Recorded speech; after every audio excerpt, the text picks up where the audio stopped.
Assalamualaikum warahmatullahi wabarakatuh.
أشهد أن لا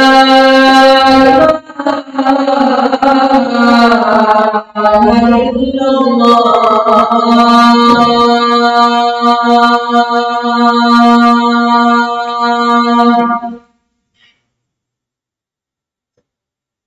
أشهد أن لا إله إلا الله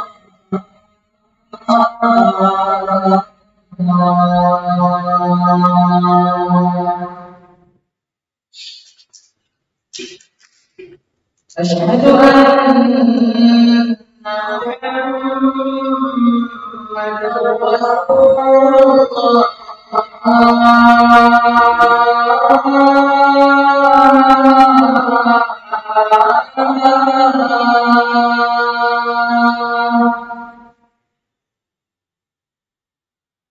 أشهد أن محمدًا رسول الله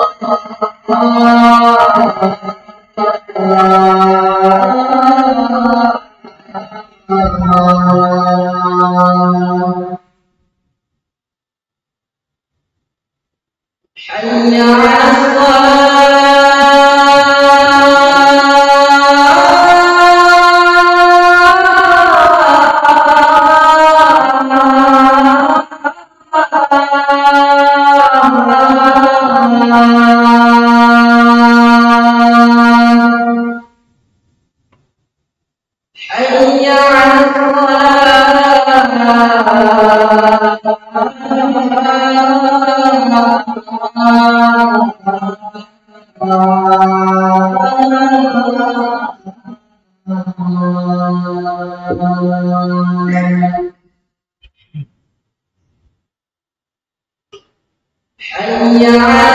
حي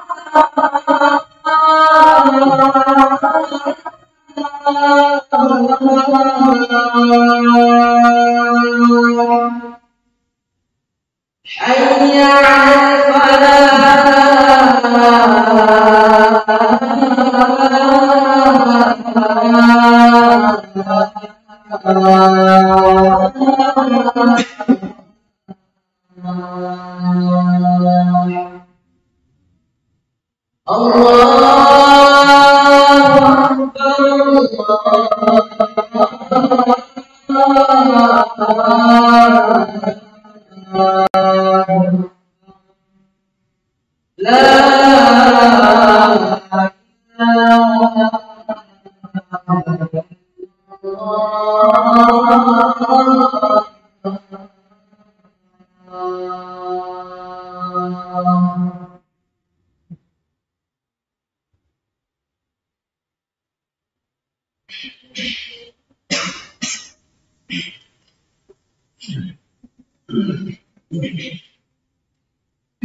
Innal hamdalillah نحمده ونستعينه ونستغفره ونعوذ بالله من شرور أنفسنا وسيئات أعمالنا من يهده الله فلا مضل له ومن يضلل فلا هادي له وأشهد أن لا إله إلا الله وحده لا شريك له وأشهد أن محمدا عبده ورسوله يا أيها الذين آمنوا اتقوا الله حق تقاته ولا تموتن إلا وأنتم مسلمون يا أيها الناس اتقوا ربكم الذي خلقكم من نفس واحدة وخلق منها زوجها وبث منهما رجالا كثيرا ونساء واتقوا الله الذي تساءلون به والأرحام إن الله كان عليكم رقيبا يا أيها الذين آمنوا اتقوا الله وقولوا قولا سديدا يصلح لكم أعمالكم ويغفر لكم ذنوبكم ومن يطع الله ورسوله فقد فاز فوزا عظيما أما بعد فإن أصدق الحديث كتاب الله وخير الهدي هدي محمد صلى الله عليه وعلى آله وسلم وشر الأمور محدثاتها وكل محدثة بدعة وكل بدعة ضلالة وكل ضلالة في النار. Ma'asyiral muslimin, jamaah Jumat yang dimuliakan oleh Allah Subhanahu wa taala. Kita bersyukur kepada Allah Subhanahu wa taala atas beragam nikmat, berbagai kebaikan yang Allah Subhanahu wa taala limpahkan kepada kita. Kita memuji, memuja, menyanjung dan membesarkannya atas kehebatan dan kemuliaannya, atas luasnya rahmatnya, atas dalamnya kasih dan sayangnya kepada kita. Kita bersyukur kepadanya dengan senantiasa mewujudkan penghambaan kepadanya di atas petunjuknya, mengejar ridhonya dengan jalan yang Allah Subhanahu wa taala ridhoi. Sebab semua bentuk penghambaan adalah hakikat kesyukuran itu sendiri. Dan yakinlah, hanya dengan mensyukuri nikmat, dengan memanfaatkan nikmat untuk mewujudkan penghambaan dan kedekatan kepada Allah Subhanahu wa taala, maka nikmat itu terjaga dan bertambah. Allah tegaskan dengan pengumuman dan sumpahnya. Dalam pengumuman dan sumpahnya, la in syakartum la azidannakum. Jika kalian bersyukur, maka pasti saya akan tambah. Dari sinilah kita memastikan bahwa tambahan dari Allah Subhanahu wa taala hanya akan melewati pintu kesyukuran. Syukur nikmat, maka terjaga nikmat itu bahkan tetap. Ketahuilah, nikmat dari nikmat terbesar yang Allah Subhanahu wa taala berikan kepada kita, yang harus kita jaga adalah terciptanya kita dalam sebaik-baik penciptaan, terbentuknya kita, lahirnya kita di atas fitrah. Allah Subhanahu wa taala telah memberi anugerah kepada kita untuk memiliki nafs, jiwa, diri yang memiliki potensi besar, potensi di atas fitrah. Kullu mauludin yulad 'alal fitrah. Semua dilahirkan, terserah lahir di mana, oleh orang tua apa, siapapun orang tuanya, bagaimanapun lahirnya, semua yang lahir di atas fitrah. Sama anak raja, anak presiden, anak pendeta, orang paling miskin, orang paling kaya, di rumah yang paling hebat, di rumah sakit yang paling mahal, atau hanya di gubuk, bahkan di kolong-kolong jembatan, semuanya lahir di atas nikmat besar ini, di atas kebaikan besar ini, lahir di atas fitrah. Dengan ini jiwa kita, diri kita adalah diri yang terbaik, diri yang termulia, yang melahirkan jiwa-jiwa semua binatang. Jiwa-jiwa makhluk-makhluk yang lainnya. Sebab kita diberi potensi untuk berada di atas fitrah, di atas jiwa yang penuh dengan kebaikan dan kemuliaan. Tinggal bagaimana kita mensyukuri nikmat ini, memelihara nikmat ini, menjaga nikmat ini, agar supaya memberi manfaat bagi kita dan menjadi sesuatu yang sangat berharga dalam kehidupan kita.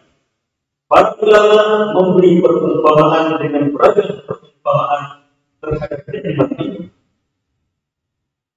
Di antara mereka memperumpamakan fitrah jiwa kita ini jemaah seperti orang yang mendapatkan bibit kuda yang sangat unggul, yang sangat mahal, yang sangat hebat,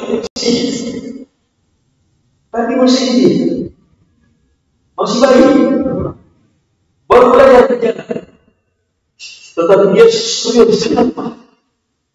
Bagaimana sesuatu yang bermanfaat bagi kita? Harus kita jaga, harus kita pelihara, harus kita tumbuhkan, harus kita beri makan, harus kita beri minum, harus kita beri tempat. Selanjutnya, seiring dengan bertambahnya umur, kekuatan, maka kita harus pilih kuda bibit yang sangat unggul. Harus fungsinya kemana? Orang Arab, ulama memandang seperti kuda. Sebab orang Arab itu terhadap kuda luar biasa. Itu barang paling berharga.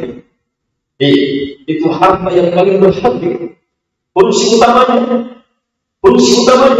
dalam kehidupan mereka adalah melakukan gerakan maju, menyerang, mencari sesuatu, mengejar sesuatu.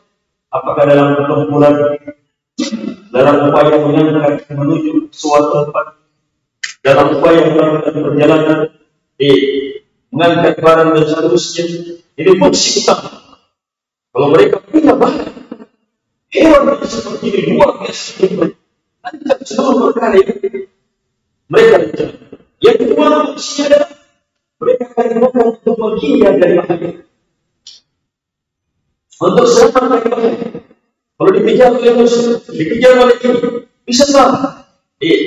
Ada apa-apa, maka dia bisa selamat. Sebab dia punya sesuatu untuk selamat dari bahaya. Karena kuda itu sangat kuat, sangat cepat dalam menyerang, sangat rapi, dan bersama kuda itu sangat pandai dalam menghindar untuk menyelamatkan orang yang berada di atas. Ini kuda untuk sampai ke sini jalan. Bagaimanapun unggulnya di dirinya, bagaimanapun hebatnya jantan betinanya, maka tidak akan jadi kecuali harus dilatih. Pemilik kuda harus dilatih. Kalau dia tidak mampu, maka dia harus bawa kepada orang yang ahli dalam hal. Orang yang punya ilmu, punya kekuatan, punya pengalaman, punya sistem, punya peralatan, punya perlengkapan untuk bisa melatih kuda ini dengan dua fungsi utamanya, menyerang dan mundur untuk selamat.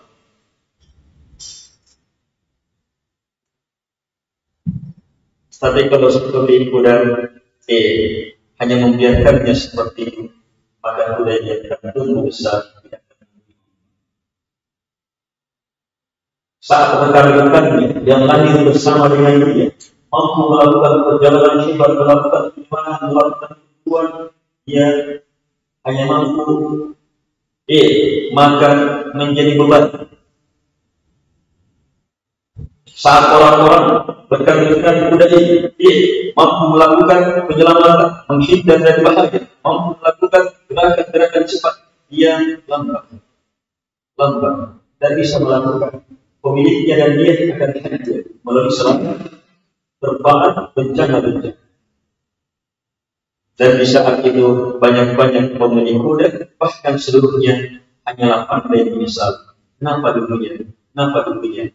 dulunya saya lalaikan pendidikan pemeliharaan kuda ini. Tetapi kalau dia sadar, ini potensi besar, maka dipelihara, diserahkan kepada ahlinya, kepada orang yang memiliki mahir, menguasai perkara, diserahkan.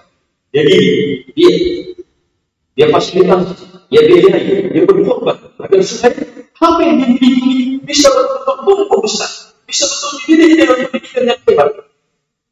Dan selama proses pendidikan pasti akan mengalami beragam risiko untuk meningkat, bisa menguasai diri sendiri, bisa menguasai, bisa begini dan bisa begini. Maka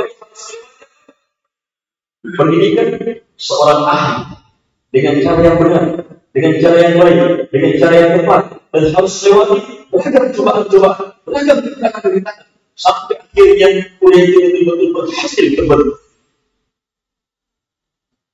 Di sana pemilik kuda ini akan berbahaya. Dia ingin berburu, mudahnya mendapatkan buruan sebab kudanya sangat ahli. Dia ingin melakukan penyerangan, luar biasa hebatnya penyerangannya sebab kudanya sangat ahli. Dia ingin mengangkat barang, mau melakukan perjalanan, mudahnya perjalanan, ringannya perjalanan sebab kuda yang dimiliki. Saat ada bahaya, dia ingin menghindar, kuda tidak mau melakukan. Ingin lari menyelamatkan dari bahaya, kuda ini sangat mahir dalam perkara. Semua itu setelah melewati pemeliharaan, pertumbuhan, perkembangan, pendidikan, pemberdayaan, terus-menerus. Yang harus lewat beragam rintangan, tapi dia lewat. Yang harus lewat beragam pengorbanan, dikerahkan semuanya. Sampai akhirnya dia berhasil mendapatkan jiwa yang penuh dengan kebaikan dan kemuliaan. Seperti itu jiwa. Jiwa kita, setiap kita yang lahir memiliki jiwa. Seperti bibit yang segar. Ini harus kita pelihara. Beri makanan yang menguatkan. Beri minuman yang menyehatkan. Beri tempat yang dekat dari bisa. Dan ini harus dididik. Ini harus dikembangkan. Ini harus dilatih. Dengan oleh jiwa kita harus diberi makanan, minuman, tempat tumbuh yang benar. Apa yang dilihat oleh diri kita? Apa yang didengar oleh diri kita? Apa yang diucapkan oleh diri kita? Siapa teman-teman? Itu semuanya terjadi pada kita. Apa yang dipahami, apa yang diilmui, apa yang diyakini. Dan juga jangan kita didik jiwa. Melalui pendidikan yang benar, Allah Subhanahu wa Ta'ala memberi potensi besar kepada kita, lengkap dengan diutusnya Nabi dan Rasul. Allah sendiri yang pilih siapa pendidik jiwa yang benar. Yang tidak akan pernah jiwa terdidik itu hanya melalui dia, diutus Nabi dan Rasul. Allah sendiri yang turunkan aturan. Kita tidak disuruh buat aturan. Allah turunkan kitab-kitab. Allah turunkan Rasul-Rasul. Allah utus Rasul-Rasul. Allah mempersiapkan perintah-perintah, menurunkan larangan-larangan, memberi kebaikan besar kepada kita. Yang dengannya jiwa kita bertumbuh, besar, hebat, memahami, terlatih, sehingga dengannya semakin kuat, semakin baik. Kokohnya, makanannya benar, ilmunya benar, santapannya benar, hidupnya besar, apa yang dilihat, apa yang didengar, apa yang dipahami, apa yang diyakini, bagaimana kesadarannya. Terdidik dan ditunjuk Allah Subhanahu wa Ta'ala. Jiwa yang seperti ini adalah jiwa yang mampu memberi kebaikan besar bagi pemiliknya. Yang dengannya akan keluar kalimat-kalimat baik, tindakan-tindakan baik. Yang akhirnya jiwa-jiwa yang seperti inilah yang akan dipanggil saat sakaratul maut menjemput. Saat malaikat kematian datang, akan dipanggil dengan panggilan, ya ayyatuhan nafsul. irji'i ila rabbiki radiyatan mardiyah. Sampai akhir ayat. Wahai jiwa-jiwa yang tenang, wahai jiwa-jiwa yang berhati, kembalilah engkau berhati. Ini dipanggil. Setiap kita telah memiliki, kita sudah dewasa seperti ini, jiwa kita telah mengalami beragam hebat, beragam kondisi, beragam kerja. Dari perkara-perkara yang kita dengar, yang membuat jiwa menguat. Dari perkara-perkara yang kita dengar, yang membuat jiwa kita melemah. Dari hal-hal yang kita lihat, yang membuat jiwa kita hebat. Tapi ada hal-hal yang kita lihat, yang membuat jiwa kita rusak. Dari hal-hal yang kita ucapkan, yang membuat jiwa kita semakin tumbuh. Tapi ada ucapan-ucapan kita, justru menghancurkan bahagia jiwa kita. Semua itu jamaah, karena hidup kita tanpa sadar bahwa ada nikmat besar, ada perkara besar yang harus kita lihat, yang harus kita jaga, yang harus kita gunakan untuk mewujudkan maksud kita dicipta beribadah hanya kepada Allah Subhanahu wa Ta'ala. Inilah tugas ini.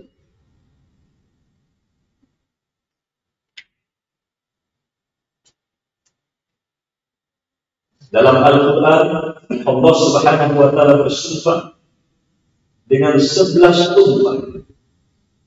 11 sumpah. Dalam surah Al-Lail, Allah Subhanahu wa Ta'ala bersumpah dengan 11 sumpah. Untuk mensumpahi apa? Lihat sumpahnya. Setelah Allah bersumpah dengan 11 sumpah, pada aflaha man zakkaha wa qad khaba man dassaha. Ini mau disumpahi.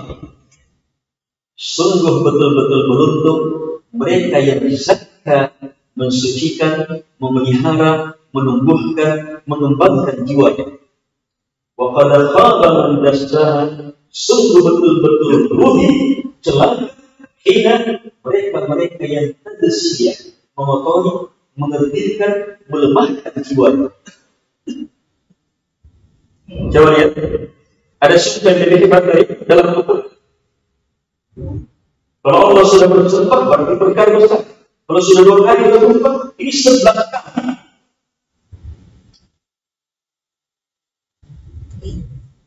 Kalau presiden bilang, keluarkan dari keluarkan itu kecil. Tidak ada artinya dibandingkan dengan sumpah. Tidak ada. Semua pemimpin negara membuat perjanjian sepakat perkara besar. Itu tidak ada artinya. Terlalu sekali perkara. Kalau ini dibandingkan dengan sumpah, ini 11 sumpah dari Allah untuk menegaskan pada aflaha man zakkaha.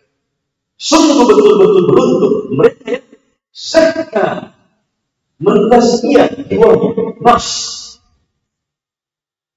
Zakka, tazkiyatun nafs dalam bahasa Arab. Tazkiyatun nafs dalam bahasa Arab itu kembali kepada 2 hal utama. Hal yang pertama adalah menumbuhkan, mengembangkan, memperluas, memperhebat, mengisi. Ini makna tazkiyah yang pertama. Makna tazkiyah yang kedua adalah melepas, membersihkan, menghindarkan diri dari hal-hal menghalangi yang benar. Mentazkiyah artinya kita ingin membangun dengan bebas batin. Mentazkiyah artinya kita ingin menanam pohon supaya tumbuh besar dan tanpa menghalangi. Mentazkiyah artinya kita ingin memperluas lahan seluas-luasnya dan tak ada yang menghalanginya. Mentazkiyah artinya kita ingin membesar dan tak ada yang menghalangi besarnya perkara.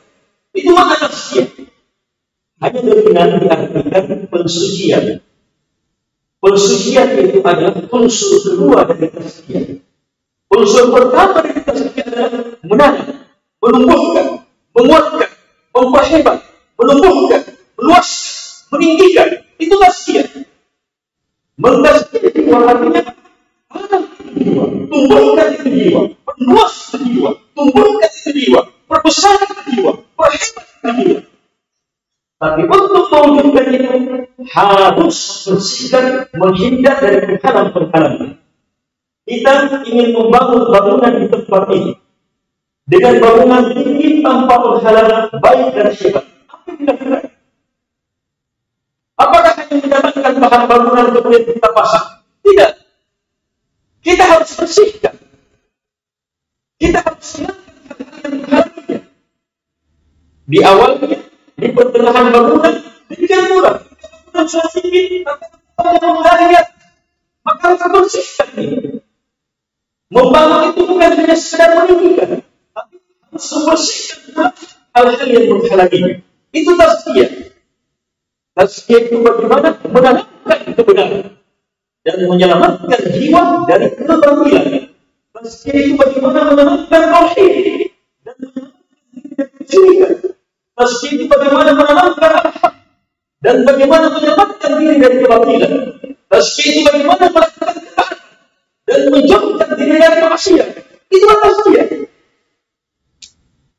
Jadi tazkiyah harus dua perkara ini. Ini yang perkara besar yang harus begitu. Apa yang harus kita lakukan untuk menumbuhkan dan menghindarkan ketahilan akal, dan yang paling pertama yang harus kita wujudkan untuk menuntaskan adalah yakin, ilmu, terima, ucapkan, amalkan la ilaha illallah. Ini dasar tazkiyah manusia. Langsung dengan dua huruf la ilaha, menolak semua disembah, dibesarkan, diagungkan selain Allah Subhanahu wa taala. Illallah, menetapkan bahwa yang disembah, dibesarkan, diagungkan hanyalah Allah Subhanahu wa taala. Yakin, terima ini, ucapkan ini, hidup dan mati dari atas. Karena Allah SWT berharap disembah. Itu keyakinan, itu prinsip saya. Saya tidak mau sholat kepada dan karena siapapun juga, sebab tidak berhak untuk disembah. Saya berpuasa juga demikian, saya sedekah juga demikian, saya beramal juga demikian. Ini apa? Ini hidup di atas tazkiyah, tazkiyah jiwa. Harus seperti ini. Dan untuk mewujudkan hal ini harus dengan ilmu, harus dengan belajar, harus kembali kepada Quran dan Sunnah, harus kembali kepada Allah Subhanahu wa taala. Kalau tidak, jiwa akan terus-menerus gelisah. Jiwa akan terus-menerus terpalingkan, sesat. Terus-menerus itu pasti.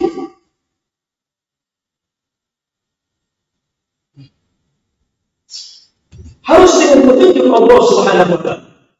Kita terus wujudkan dasar ini, sehingga semakin bertambah ilmunya, semakin yakin, semakin benar, semakin hebat ibadahnya hanya kepada Allah Subhanahu wa taala, dan semakin selamat, semakin jauh dari sembahan-sembahan selain Allah dan rusak-rusak ibadah. Itulah tazkiyah. Inilah hidup kita dan harus terus-menerus seperti itu. Untuk mewujudkan hal ini jamaah, maka kita harus berteman dengan teman-teman baik, memilih lingkungan suasana yang baik, memilih tempat ibadah, tempat ilmu yang baik, memilih teman-teman duduk yang mengarahkan, mendukung kita, menguatkan kepada dua hal ini. Terbangunnya bangunan kita, semakin hebatnya jiwa kita, dan terselamatkannya kita dari bahaya. Sebab teman, siapa kita bergaul, dengan siapa kita bergaul, itu sangat mempengaruhi jiwa, nafsu kita. Sampai-sampai Nabi alaihi salatu wassalam bersabda, al-mar'u ala dini khalili. Seseorang itu kata Nabi pasti sama dengan agama sahabat. Sahabat siapa? Teman kita. Kita dengan siapa? Kita bergaul dengan siapa? Kalau di dunia maya, kita akan bersama siapa? Siapa yang sudah bersama dia saat ini? Itu akan menjadikan Jiwa kita mengarah kemana? Kalau dia bersama dengan orang-orang baik, maka akan bersama dengan mereka. Cintanya bersamaannya akan bersama dengan orang-orang baik. Semua orang-orang yang tertazkiyah. Dan sebaik-baik sahabat, sebaik-baik teman, dan berilmu, berkeyakinan dan seterusnya adalah Nabi dan Rasul, para sahabat, para ulama yang mengikuti jalan mereka. Pahami langkah, pelajari perjalanan hidup mereka, dekat dengan mereka. Maka itu akan membuat kita punya panutan, punya teladan, punya teman-teman, dan bergabung dalam kehidupan nyata dengan orang-orang yang senantiasa beribadah, senantiasa sholat, di atas petunjuk, senantiasa di atas ikhlas, jauh dari kesyirikan, di atas sunnah, jauh dari bid'ah, di atas ketaatan, jauh dari maksiat, senantiasa berpikir dengan pikiran-pikiran yang baik, jauh dari pikiran-pikiran yang berteman dengan mereka. Tapi kapan kita mengarah kepada sebaiknya, bagaimanapun besarnya usaha kita melakukan perbaikan jiwa, maka kita memotorinya dengan berteman dengan teman-teman yang baik. Kita memotorinya dengan berada dalam lumpur-lumpur kejahatan. Ma'asyiral muslimin, jamaah Jumat yang dimuliakan oleh Allah Subhanahu wa taala. Semoga nasihat singkat ini mengingatkan kita akan potensi besar, nikmat besar, kekuatan besar, dan anugerah besar ini untuk senantiasa kita wujudkan tazkiyatun nafs dalam hidup kita. Hadanallahu wa iyyakum ajma'in. Subhanallah wa bihamdihi, asyhadu an la ilaha illa anta, astaghfiruka.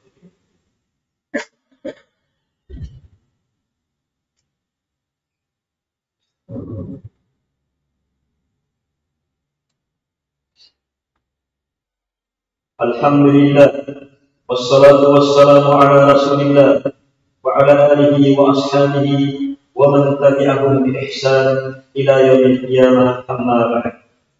Sebelum saya tutup khutbah ini, saya ingatkan diri saya dan kepada jamaah bahwa satu rahasia besar dari tazkiyatun nafs dan sekaligus rahasia besar selamatnya kita dari kotoran jiwa adalah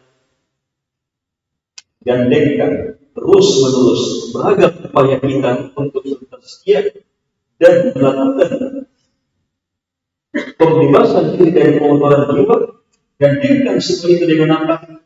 Senantiasa berdoa, meminta dan memohon hanya kepada Allah Subhanahu.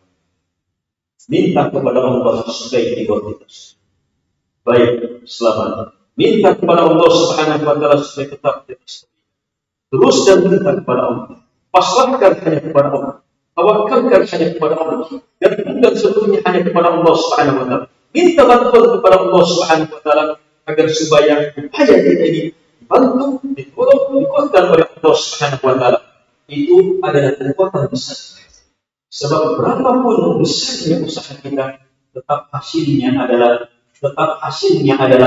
apa yang Allah beri kepada kita. Dan apa yang ada di sisi Allah, apa yang Allah beri kepada kita, itu sangat ditentukan seberapa hebat, seberapa dalam kita minta kepadanya. Dan yakin Allah telah tegaskan, wa qala rabbukum ud'uni astajib lakum. Rabb kalian berfirman, minta kalian kepadaku, pasti saya kabulkan. Kami jamaah terus-menerus meminta, terus-menerus berdoa, mohon kepada Allah Subhanahu wa taala agar jiwa kita tertazkiyah. Apalagi doa-doa yang memang berhubungan dengan tazkiyatun nafs. Seperti doa tazkiyatun nafs yang Nabi ajarkan, Allahumma ati nafsi taqwaha wa zakkiha anta khairu man zakkaha anta waliyuha wa maulaha. Itu langsung doa tazkiyah jadi akan zakkiha, tazkiyah jiwa saya. Demikian pula doa yang ma'ruf yang terkenal, ini doa tazkiyah.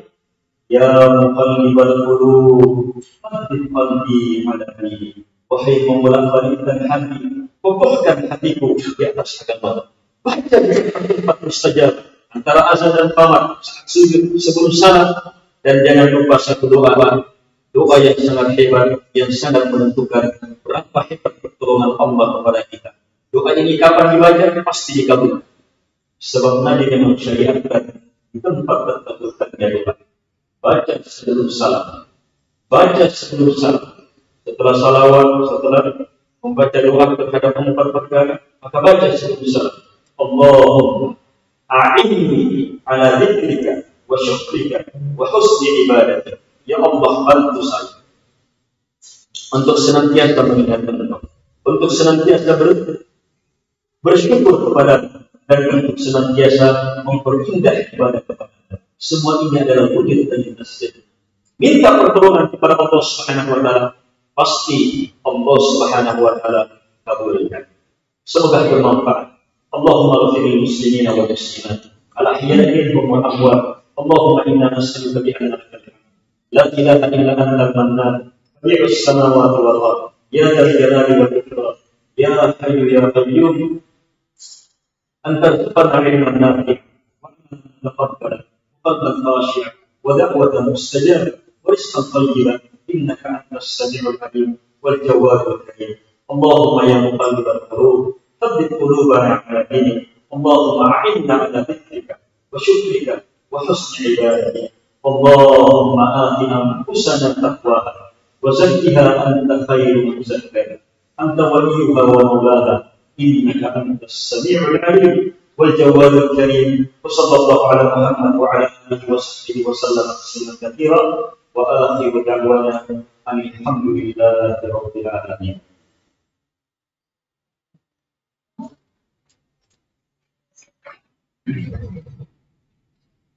Allah